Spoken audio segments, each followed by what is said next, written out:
have the honor to do body safety assemblies, and I have had boys, come up and disclose to me that they were solicited online through a video game. They were playing on the PlayStation and, asked to send photos in exchange for PlayStation money. And those kind of things that, we think that doesn't happen. That's not, but with our kids just living a lot online and a lot of their connection online. And because we have to work and because, we live in a busy time of people trying to make ends meet, we can miss it in our own homes.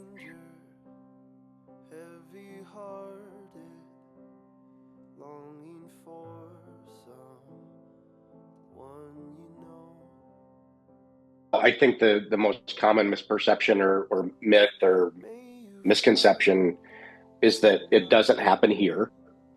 It only happens overseas, and it only looks like the way it's presented through the media.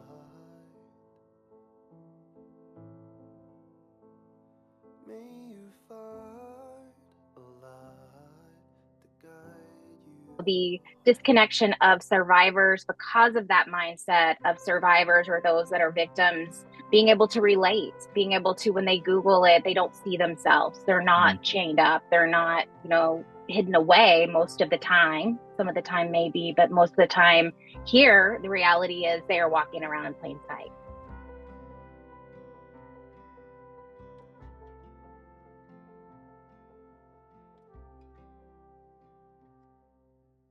Welcome to our Grace Live conversation on religion, exploitation, and human trafficking.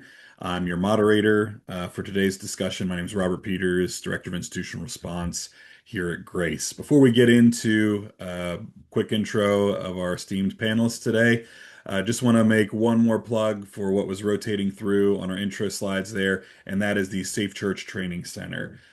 This is a project that we're extremely excited about. Historically, we've been putting out a lot of offerings for institutions, and we wanted to create, more services that are accessible to you, to individuals, be that ministry leaders, advocates, survivors. And so our upcoming course starts on March 5th at the Safe Church Training Center.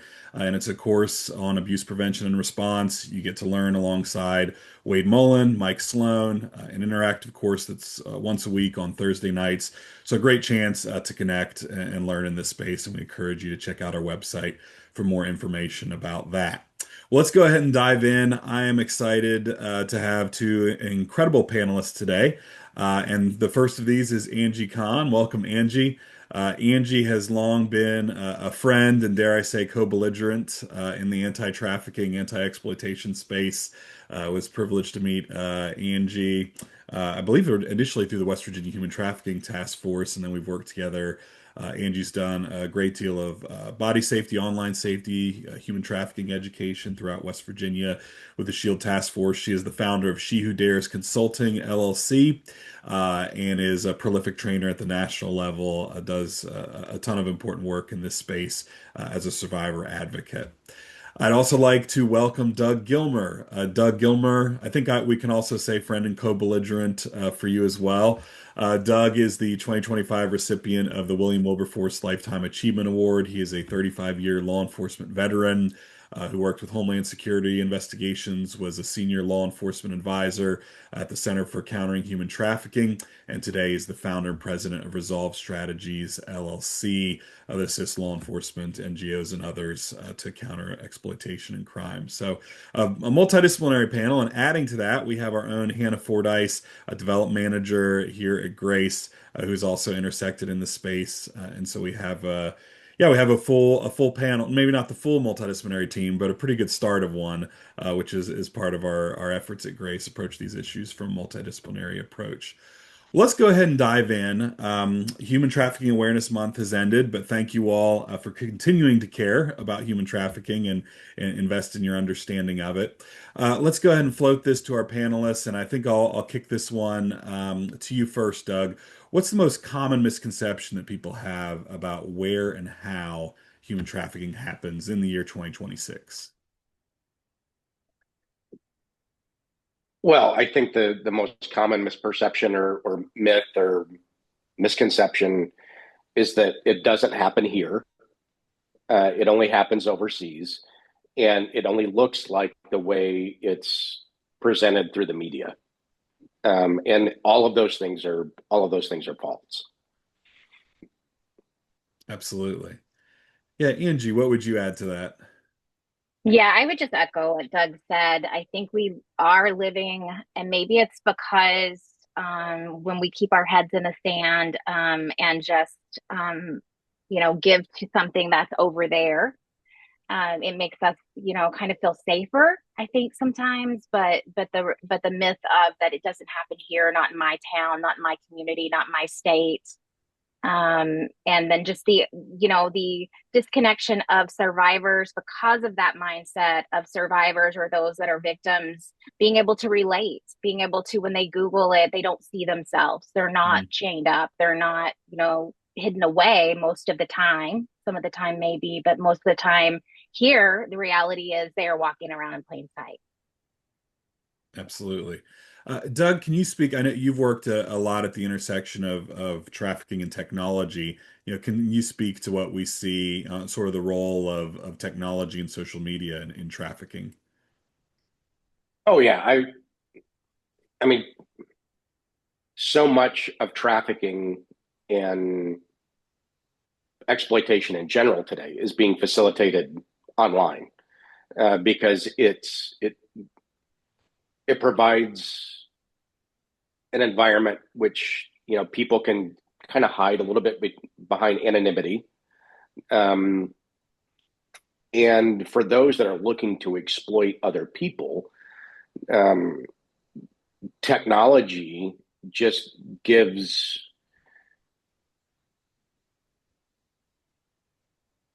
access to so many vulnerable people, um, and over the course of history, traffickers, they've always exploited the vulnerabilities of others. That's what they do. Um, they they identify potential victims. They identify their vulnerabilities. They exploit their vulnerabilities, and that's never changed. It's just that today, with the access of technology, the fact that everybody's got a cell phone, access to the internet, the the domain that they have to be able to target is just so much greater, um, and you're able to reach people, in of all ages and in all states of vulnerability. Angie, have you encountered this correlation, the technology intersection with trafficking, and what does that look like? Yeah, absolutely. And because we have a generation of young people that this is their life, we tend to, those of us that were older millennials and then Gen X and below, like we tend to see the world through our lens, right? Because that's how people relate to the world. But the reality is, our children are growing up in a world that this is their world. It's not separate. It's not our online life and our offline life. It's integrated into their everyday bombardment. And so that does, as Doug said, give exploiters and predators and those that are looking to find vulnerable people more opportunity, more access. I mean, we wouldn't let a stranger in our house in the bedroom of our child, yet they go to their rooms with their cell phones or their computers or their tablets, everything. And so, yeah, it's really opened up, the abyss of all that is evil. Even though there are good things to it too, as far as connection and those kind of things, it always, where you have good, you're going to unfortunately have those that are evil as well. And I think all four of us actually have a presence in the training space, and whether it be law enforcement, prosecution, multidisciplinary teams. And I know one of our points of emphasis is that oftentimes human trafficking doesn't present as, "Hello, this is human trafficking." It presents as something else, some other crime. Hannah, I'm curious, you've obviously spent some time in the victim advocacy world. Can you speak to a little bit about, just where we might see overlap with things like domestic violence or substance abuse? What have you sort of encountered and how human trafficking presents? Yeah, it's interesting because I mean, I think we want to think that these traumas happen in silos, right? Like you're a human trafficking victim, or you were a sexual assault victim, or you have dealt with addiction, or you dealt with, some form of intimate partner violence or dating violence or something. But these things tangle up together. I mean, it is a very salient line between experiencing abuse in, your home life or in your dating relationship or intimate relationships, and then not just taking a very small hop over to exploitation when there's some kind of a profit that's happening. We see a lot of crossover, especially like my work previously dealt a lot with intimate partner violence, so dating violence, domestic violence.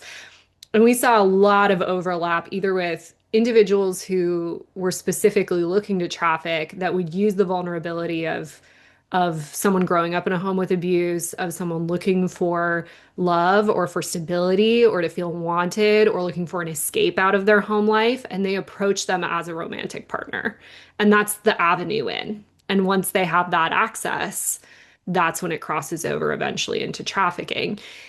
We also see familial trafficking, especially in some of the like more rural areas, I think where you don't think it's going to show up. Or a family member or a nanny or someone like that who has actual access in the home, who's a trusted person, ends up trafficking. So there's a lot of overlaps that happen between trafficking and these other traumas or crimes that are experienced. They don't just happen in these like perfect little boxes. So I think when we start talking about addressing issues like exploitation, addressing issues like trafficking, we have to be willing to look at the whole net, like the whole culture that's happening, all of the risk factors that are involved. And crimes like trafficking and exploitation, they're all about access. They're all about access. So I saw someone in the Q&A even mentioning, how much trafficking is happening in and through ministries. And probably Angie or Doug, one of you could talk to this or speak to this better than I can. But I just think any time or any place where someone who's looking to exploit people can gain access, there's going to be opportunity. Whether that's in the home with people they trust, whether that's through dating relationships, through ministries, through any place they can get access, there's the opportunity for exploitation. Yeah, Hannah, I still agree. It's all about like opportunity, right? Like you said, it's all about power, that power dynamic, the uneven power dynamic. So wherever you have that power dynamic that's unequal, you're gonna have more opportunity. And does that mean that it wasn't happening in churches and in ministries before? No. I think that survivors are getting because they're able to get more information and there's more resources out there. They're beginning to one realize I was 15 years post my trafficking experience before I even would admit that I was a trafficking survivor or even understood what that meant. I would identify as a domestic violence or intimate partner survivor. I would identify as an abuse survivor, a childhood abuse survivor. But to think that happened to me, and I would have told you at 14 years old that this is my choice to be doing what I'm doing, to be out here, because a trafficker really depends on that coercive control. It's that that gradual expansion of boundaries. So that grooming process that really happens. And that where you have people that are again in that unequal power of balance and control, like ministry or sports or anywhere you have access to people, right? Unhoused shelters, domestic violence shelters, even in those places, jails, juvenile detention, you have access to those that are vulnerable. You have access and the ability to start that coercion. Yeah, I Yeah, mean, let me. what better place to identify vulnerabilities than within a faith-based environment? Hmm. I mean, that's one of the reasons people show up. That's one of the reasons people come to church. And I always say we all have vulnerabilities. Every single one of us has a vulnerability.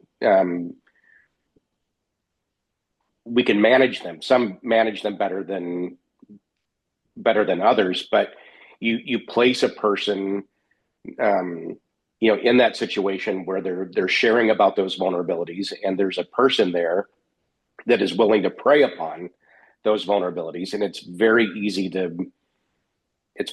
happen. And really the line between what we would normally think of as the child sexual exploitation, or the sexual exploitation of a child, and trafficking, that line is very thin. And a lot of times we don't think about the trafficking aspect. We just focus on the exploitation aspect. Yeah. I think I'm curious, Doug, what have you encountered, or in terms of the overlap of trafficking within faith communities? Are there cases of those that you've encountered just throughout your career? Oh yeah. I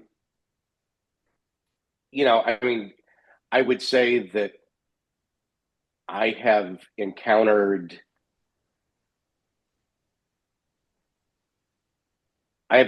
cases where clergy were involved in exploiting kids within their youth ministry. And again, normally we would think of it as exploitation, but now there's a commercial aspect to it. There's something of value that's been exchanged. Doesn't necessarily have to be money by law, right? And a minor, so we don't really have to prove force, fraud, or coercion. We just have to have a commercial act. And now we have trafficking. But I've seen it on the labor trafficking side, where organizations that kind of purport themselves to be faith-based organizations are actually exploiting vulnerable populations. And then, unfortunately, over the course of my career, I've had the opportunity to arrest or participate in the arrest of a number of pastors, deacons, elders, youth pastors, church staff, church members who were sex buyers. They were intentionally going out looking, to purchase sex. So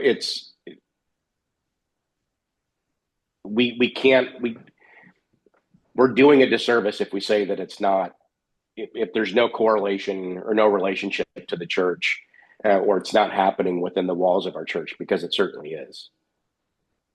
Yeah, I'd love to hear first from you, Angie, where we have that correlation that Doug just mentioned. What are some of the dynamics that you see as contributing to trafficking in a faith environment? Maybe cultural aspects or other pieces? Yeah, I would say early, childhood abuse and neglect is one aspect or avenue that is a contributor to it. Because when you're conditioned and trained, that you listen to authority, that you don't question authority, that you are to yes, ma'am, no, ma'am, the adults around you, and that they, we give naturally in our society. No questions to people in positions of authority, like doctors and ministers and people that kind of sit in these professional roles, right? And we've seen with, Larry Nader and all of the girls that he abused and boys he abused, and the Ohio State scandal. That's one huge avenue that set people up that later on condition them with language and coercive control to then kind of settle into your place in church. We go in and expect our pastor or our minister to be wise, and they do pastoral counseling, and they know everybody's family life, and they know their children's troubles and all of those things, which if that pastor or minister is an amazing person, that might help. But a lot of times, Doug mentioned pray on, and I say pray with and pray on, because a lot of times in those vulnerable moments, in those desperate moments, to just have an answer to your child's pain or your own pain, we do have a shift in power dynamics that happen, whether that's through a psychologist or a pastor or a doctor or whoever, has that dynamic. So the church is really perfectly, set up. I mean, they use Jesus's words, come those that are hungry and unclothed and need shelter, come to us and we'll help you, right? Basically, we have all these ministries and outreaches. And even over outreaches that are, not even in other countries that set up the dynamic for people that are coming, that, maybe they've exhausted and been shuffled around and abused so much here that they then, exit to another place, escape to another place to continue that and hide in plain sight. Yeah. Well, let's maybe explore some of those elements. We had a question in the chat around what do we look for just on an individual level from awareness, being aware that it can happen in a faith environment, but what are some of the indicators that there's trafficking present? I'll open that up to the full panel. What should church attendees be looking for in assessing potential trafficking?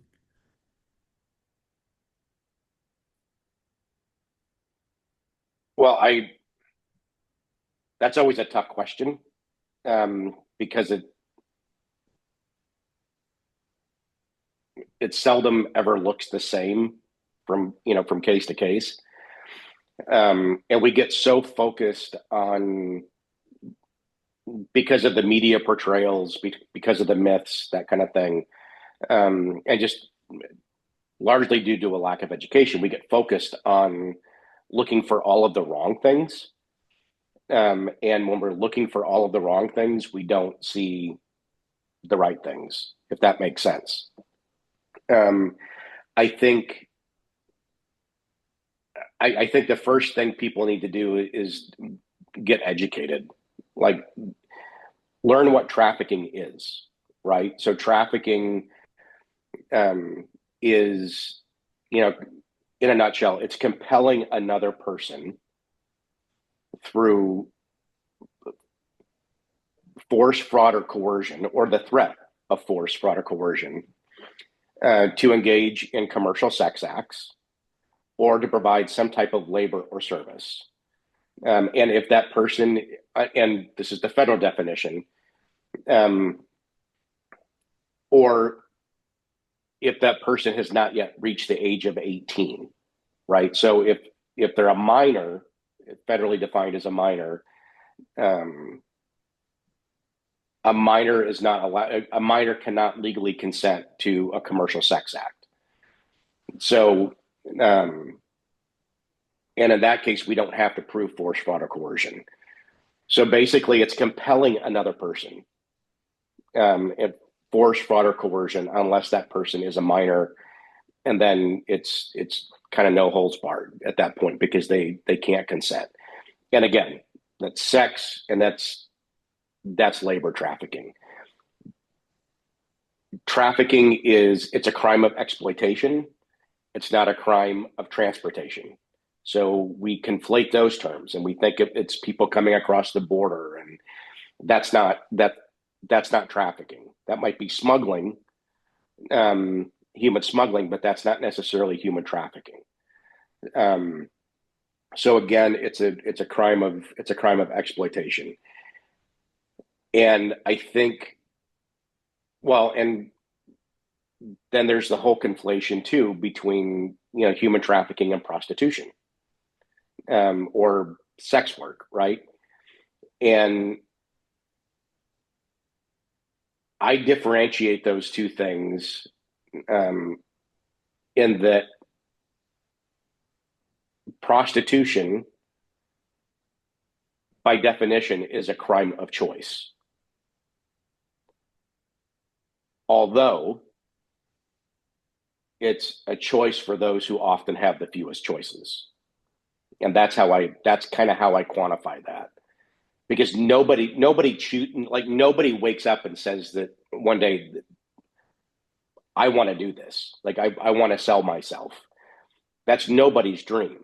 The people that end up doing that are doing it because they don't have another choice. And those are other issues, equally sad issues. Trafficking, though, that person that's being trafficked does not have a choice. They are being compelled. They are under such compulsion, again, through force, fraud, or coercion, that they don't have a choice but to engage in those acts. So we have to understand the definition, and we have to understand the vulnerabilities. And I think if we did a better job identifying and looking for vulnerabilities rather than the outward signs, we have this image of people wearing short skirts and halter tops and high heels or whatever, walking the street, or because of maybe they have a tattoo on their neck or a tattoo on their face or something, and people automatically jump to the conclusion that must be a trafficking victim. I think if we spent more time trying to identify vulnerabilities, we would do a much better job at identifying trafficking than just looking at physical signs or symptoms. Physical signs and symptoms are there, but it's the trafficking has started long before that. The grooming has started long before that. I'll go broad for a second, and then I want to hear from my other panelists on this topic of trafficking indicators. I think at a high level, the church often has a real issue with understanding power itself and how power works. And there's a variety, I think, of historic reasons for that, depending on particular denominations. But I think if we're going to understand, what trafficking looks like and what other misuses of power looks like, we need to understand it at a basic level, what power is, how it should be used, because many simply are aloof to misuse of power in many forms, including trafficking. So I would encourage resources like Dr. Diane Langberg's Redeeming Power, ways to develop a more nuanced understanding of power. That's at a high level that's applicable, beyond certainly an issue of trafficking. But Angie, let's go to you, and then I want to hear from Hannah on this topic of trafficking indicators. Yeah, I mean, I think the indicators really, especially for our youth and young people that we have, they're so good at masking, right? They're so good at hiding. And so sometimes we miss it. We are still one of the myths and misconceptions I didn't touch on where that men and boys aren't trafficked, and that's not true. I have the honor to do body safety assemblies, and I have had boys, come up and disclose to me that they were solicited online through a video game they were playing on their PlayStation, and asked to send photos in exchange for PlayStation money, and those kind of things that we think that doesn't happen. That's not but with our kids just living a lot online and a lot of their connection online. And because we have to work, and because, we live in a busy time of people trying to make ends meet, we can miss it in our own homes. And so just looking for those times to connect, I think those connection moment times are super important for parents that are looking to kind of safeguard their kids. Trafficking is I never waited until my kids went somewhere with their friends to then bombard them with, okay, be careful for this and watch out for this. I looked for those opportunities every day to connect. Hey, let's check in. What's your high? What's your low for today? And really have those conversations just on a human connection level. And I think that goes abroad too, with our communities is having those human connections of just regular conversations. Because we do live in this so fast-paced environment of that we're constantly working, we're constantly busy, we've got to keep busy, and we can miss, unfortunately, some of the signs. We know some of the larger signs, mood changes, clothing change, whether that is someone dresses one way or they dress, down the other way with oversized, shirts and stuff. But that could mean that that person is struggling with self-harm or disordered eating. It could mean, which is also, bullying. All of those ways are also avenues in, streams of influence in. And so those are signs and indicators, you know, yeah. So I think that there are a lot of opportunities that we miss because it's just natural connection, right? And because we live in such a social media world, we have parents that are, posting their kids on TikTok and posting their kids on YouTube. And in the beginning, that might be an innocent thing. It might be something fun because we're proud of our kids and we want to show pictures of our kids. But there are people on the other side of that screen that have less than innocent intentions. And so that video may go viral, and then that parent is now, as a result, have like a visceral high off of. We have these dopamine rushes when we get likes. That's what keeps our kids, compelled to keep posting more and more things that are dangerous, like the Tide Pod challenge or whatever.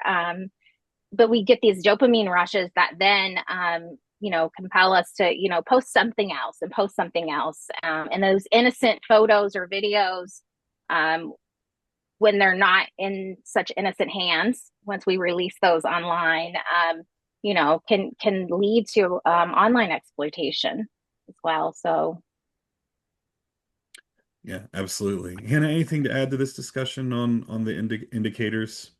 I think both Doug and Angie alluded to this, and I guess I would just sum it up by saying pay attention to where there's power and access. Like if you want indicators, pay attention to the places where there's power differentials, whether that's, in a ministry setting or a faith-based setting. That might be, teacher to student, that might be youth pastor to, youth, whatever it is. If there's a power differential, and then if there's some form of increased access, especially technology access, texting at, odd times, things like that. Those are indicators to pay attention to, or at least vulnerabilities to pay attention to.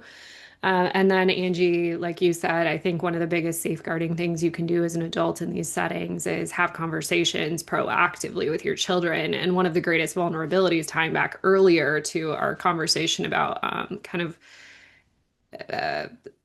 how the faith setting can inadvertently be used as something to keep someone in exploitation or make them a target for exploitation or trafficking, is I think a shame-based culture can be a real issue in faith-based setting. It's something that can keep a victim from speaking up about what they're experiencing. It can keep them trapped longer because they don't think they have a safe space to bring it up, or because they're ashamed or they're afraid of what the response is going to be, either from their parent or their community.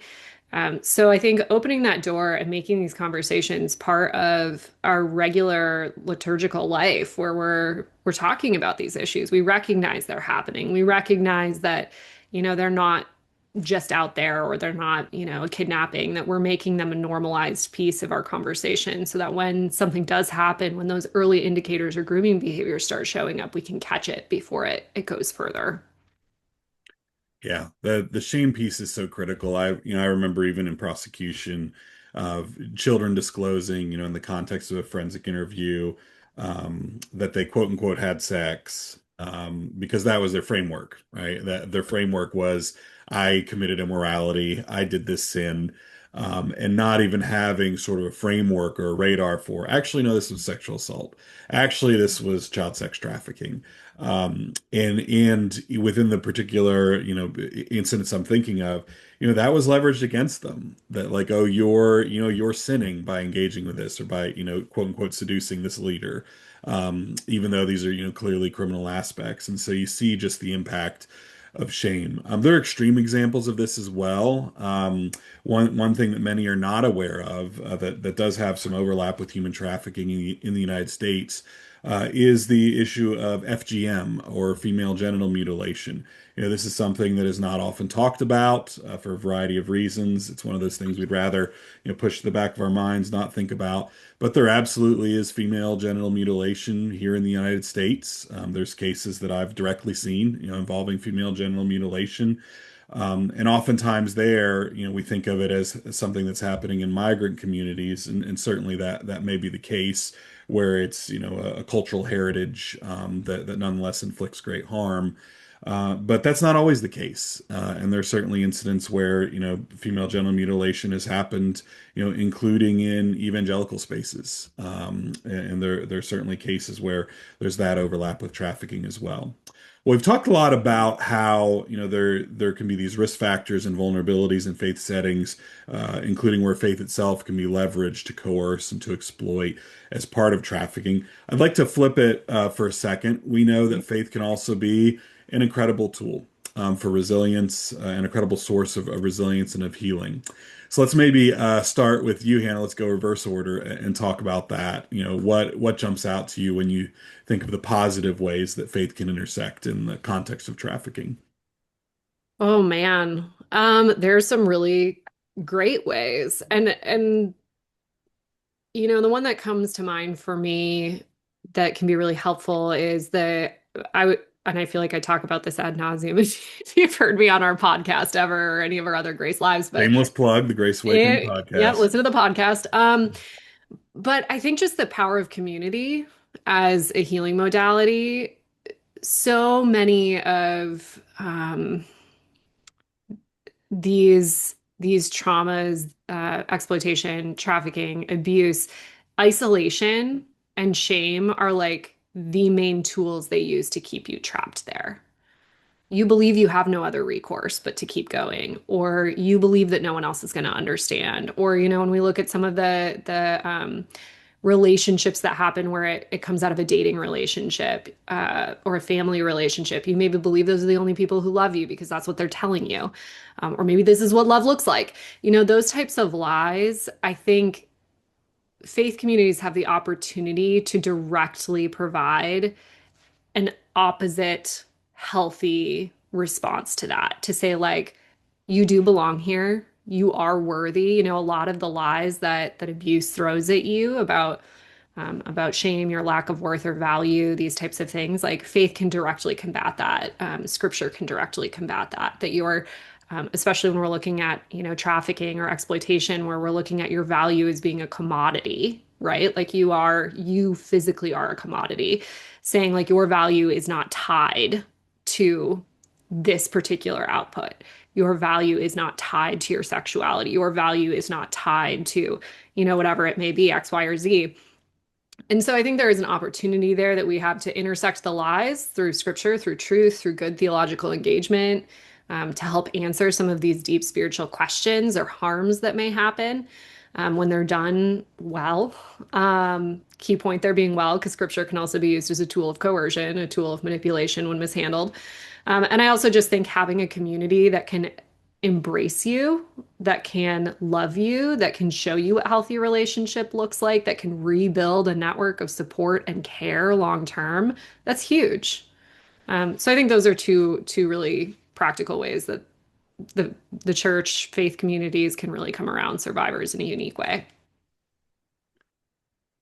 Yeah, I would definitely echo that, Hannah, is, we are hurt in community, but we are healed in community. And we desperately, what landed someone in a situation that where someone else victimized them and committed a crime against them, was they were longing for community. They were longing for connection, and that person took, advantage of that. And so I think the church can play a key role in sometimes, we live in this world where sometimes the church wants to fix everything.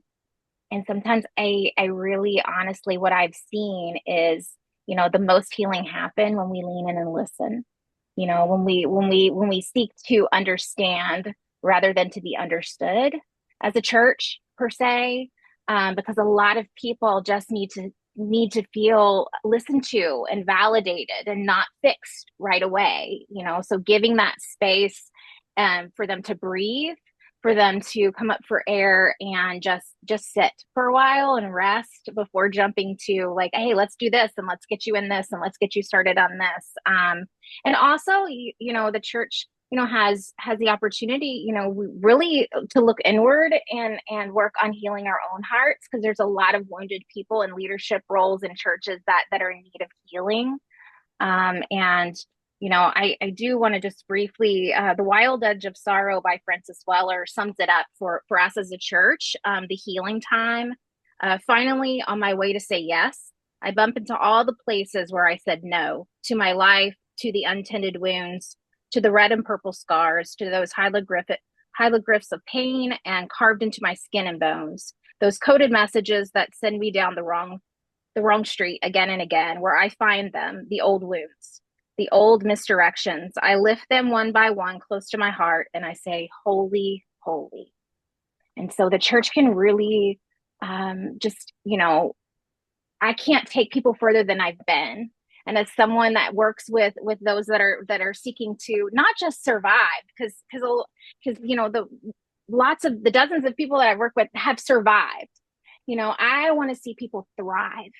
And that looks very different than surviving. And so in order to do that, I had to do my own work. I had a responsibility, really to myself and to the people that I'm working with as a person in a position of power dynamics with people, to really take a look at myself. And, I love to teach on things that we don't think of, as needing to look at when we think of those that are involved in this, of like the grief that survivors hold, the shame that they hold. Many times, especially I work with a lot of foster youth and people that work with foster youth, the forced criminality and moral injury that happens that drives the shame. And so the church can really have the opportunity to come in and just lean in, love, and listen. Very well said. Doug, your thoughts on faith and how it can be used as a tool for healing. And in addition to whatever you were thinking, I think of some of your comments in the past around the lineage of Christ and what that has to say about related issues of value and worth. Yeah, I think, well, I mean, the reality is that globally, both globally and in the United States, 80% of nonprofits or NGOs that are engaged in anti-trafficking work are faith-based organizations. That's a huge percentage. Like you can't escape it. And a lot of them do a very, very good job. They sometimes provide direct services to victims. They provide shelter, rehabilitation, therapy. Sometimes it's community education, whatever the case might be. But of that 80%, that's the church itself is underrepresented.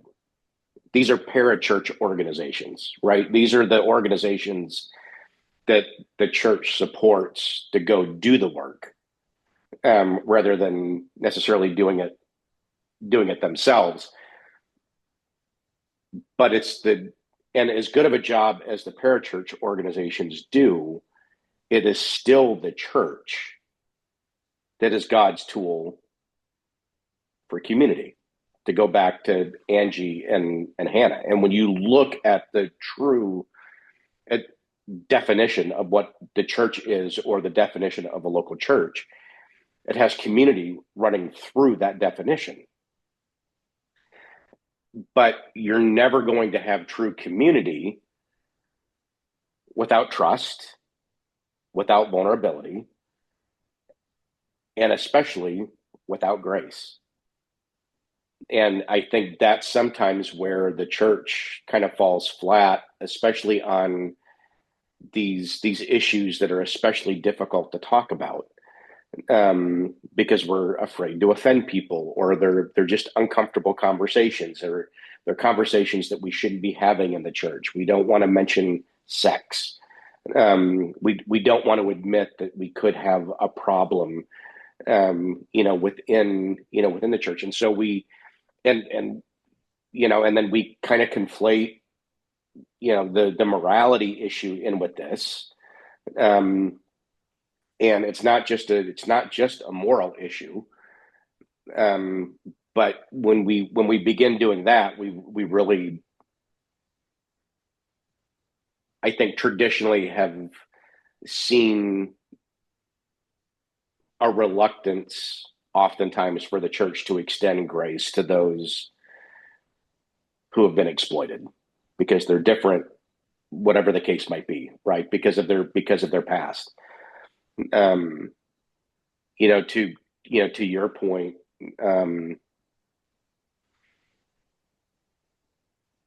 Rahab in the Old Testament, we look in the book of Joshua, all throughout the Old Testament, Rahab is always referred to as Rahab the harlot or Rahab the prostitute. Yet she was the one that helped deliver Jericho, right? And just there's an incredible story, too much to dig into in the time that we have, but all throughout Scripture, she's throughout the Old Testament. Every time she's identified as Rahab the harlot, Rahab the harlot, Rahab the harlot.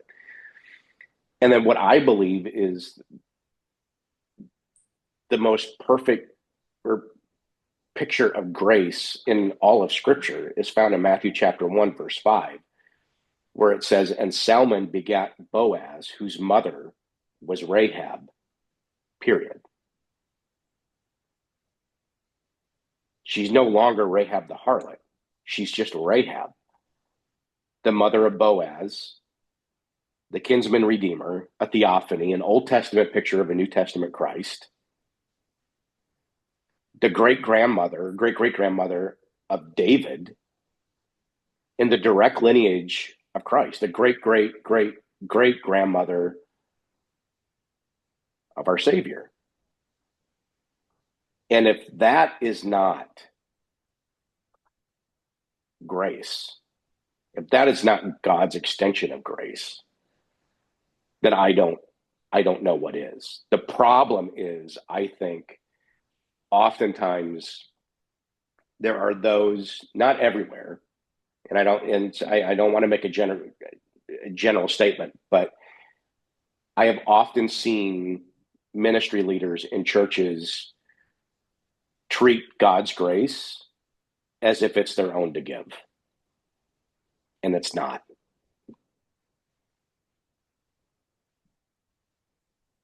Thank you, Doug. Well, I know we only have a few minutes left. So let's talk about, how churches can engage beyond an awareness perspective. We talked, at a high level about the importance of community. I know our executive director has used the quote. I don't know if it's hers originally, but it aligns with what you were saying, Angie, in terms of burdens, being meant to be shared. So certainly there's that communal piece.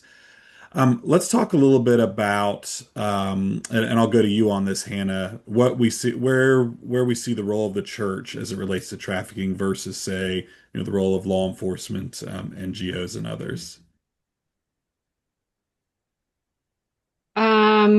The role of the church versus law enforcement, NGOs, and others. I think something that is important here is to recognize that we are part of a puzzle, for lack of a better analogy. The church has a really important role to play. We've talked about it, right? It offers community. It is being part of the family of God. It can be all these beautiful things. And the church is not always trained to do all things and be all things to all people, and it's not meant to be. So I think it's looking at really great, healthy NGOs that know what they're doing, looking at government agencies or law enforcement and the work that they do, and saying, like, how do we fit within this network? How do we fit within this puzzle so that we can come alongside and offer holistic care, but not fall into the temptation of being sort of a savior complex that I think the church has sometimes. Jesus is the ultimate savior. The church is not. Like we cannot save everyone. It's not our job to. And it's like humbly recognizing our role and knowing our limitations and knowing who it is that we need to refer to and when to invite in people who have dedicated a lot of time and energy and expertise and lived experience into this work and finding those healthy avenues to also use as a resource, as a referral point. And so not writing off the issue and also not thinking that we have to do everything in-house because we're not always equipped to do everything in-house. Definitely. Well, we have a few minutes remaining. I may have time for one or two questions that I'd like to ask. Doug, do you think you could discuss Kate Barrett in 3 minutes or less? Yeah. So, um, Kate Waller Barrett was born near Fredericksburg, Virginia, back in, I think, 1856, January 24th, 1856. As a young girl, she was gifted a couple of slaves by her family, and it changed her life. And she grew up knowing that she wanted to be an abolitionist. Um, so, um, but she knew in order to be taken seriously, she would have to have an advanced degree at that time. So she went to medical school, not because she wanted to really be a doctor. She just wanted to be taken seriously. And she devoted her life and deeply faith, a deeply faith-driven individual. She was the wife of a pastor, and she devoted her life, to this cause. She actually opened some of the very first racially integrated homes for, kind of quote unquote at the time, downtrodden women, um, and actually wrote the book on victim centered and trauma informed care, back in the early 1900s. A little known fact is that she was also the very first special agent of what was then called the Bureau of Immigration. And her sole job in beginning in 1914 was to investigate human trafficking both in the United States and outside the United States. Just an incredible woman with a lot of guts who did a lot of incredible things, who set the bar. And even our most recent, the Trafficking Survivors Relief Act today, the things that she was championing 110 years ago plus, 120 years ago, um, kind of have finally kind of come to fruition through the TSRA. And her full name is Kate Waller Barrett, Dr. Kate Waller Barrett. Yeah, and I found that those insights helpful. One, just because of how far ahead of her time she was, but also an illustration that many might not know if you're not sort of directly involved in the anti-trafficking movement is there are so many people doing important work in unsung ways that goes unrecognized. And Angie and Doug, certainly you both are part of that. Let's open it up to a few questions. I would echo, there was a comment a little while back about how tired and angry the commenter is about preachers using, quote, prostitution as the ultimate example of a sinner. I think that illustrates some of what was discussed around the grace piece. It's very convenient to point at something else and say, oh, that's bad, that's not me. And I think an example of much of what we were discussing. But for a question for our panel, we had a question: what are the subtle signs of coercive control in faith-based environments that are often missed because they are portrayed as discipleship, submission, or mentorship? Hannah, I see you would like to answer that question. Do you see that I would like to answer that question? It tells me that Hannah would like to answer that question. I don't know how you did that, but you Oh, did. I didn't mean to do that. I was just shuffling the question over and we were answering it live. Um, Would you like Angie to answer the question? sure. I mean, I could riff on it, but Angie, why don't you go for it? I think we need a whole other podcast for this one. I just think paying attention to the dynamics and how women are looked at in the church, and not to start a whole like fire right here, but I'll pour a little gasoline out there. Even as Doug was talking about, the lineage of Christ and Rahab, we look at all five women that are mentioned in the lineage of Christ, and all of them had power dynamics used against them. But I was called to love, not to judge others, not to be harsh on others, not to, pull out. And anytime, anytime we look at women and women are used as an example, we're the woman that the alabaster box that poured out, or Rahab, or it's always in not a beautiful light. And so paying attention to purity culture and how we look at women and children and their place in the church. Yep, there's all kinds of other stuff that I have on my mind, but just I really feel like understanding the words of Jesus as love the Lord God with all your heart, your soul, your mind, your strength, and love your neighbor as yourself. He's called us to love. He's not called us to, recruit or judge. And sometimes the church in ministering can seem like recruiters, can seem like they're recruiting, and you have to believe everything that we believe. And so just loving and leaning in can make a huge difference. So, Hannah? Yeah, that's great. I was gonna just, because we're so short on time, this ends in like 2 minutes. I was just gonna point you towards, I will drop a link for the podcast. We had a really great early episode called Toxic Church, What is Power and How is it Abused in Faith Settings? And I think that does a nice job. Dr. Diane Langberg is interviewed on that, sort of discussing what some of that coercive control can look like and some of the warning signs of power being misused in a faith setting. Thank you, Hannah. All right, we have I think 1 minute remaining. So I'll have Angie, if you could close us out. What gives you the most hope today as you look at the anti-trafficking movement? Oh, I would say that survivors are rising up and that they are talking about their healing, and that they are supporting one another. And so we have those survivors and allies who are in the work, boots on the ground. And I think that really gives me hope, because there is a powerfulness when survivors come together and just healing. I see the humanity in others that is honest and pure, and so that gives me hope.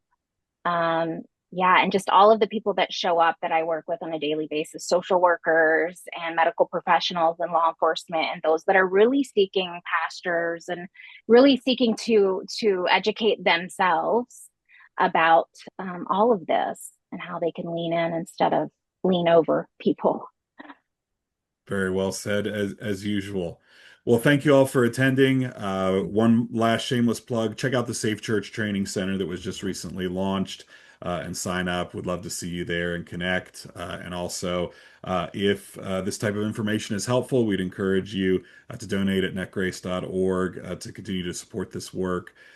So we continue equipping the church, because we know there's so much work that needs to happen here, both because of the harm and the evil that can result in this context, but also the potential of the church to be an incredible source of community and healing, to show grace to those who need it. All right, we will end with that. Thank you all.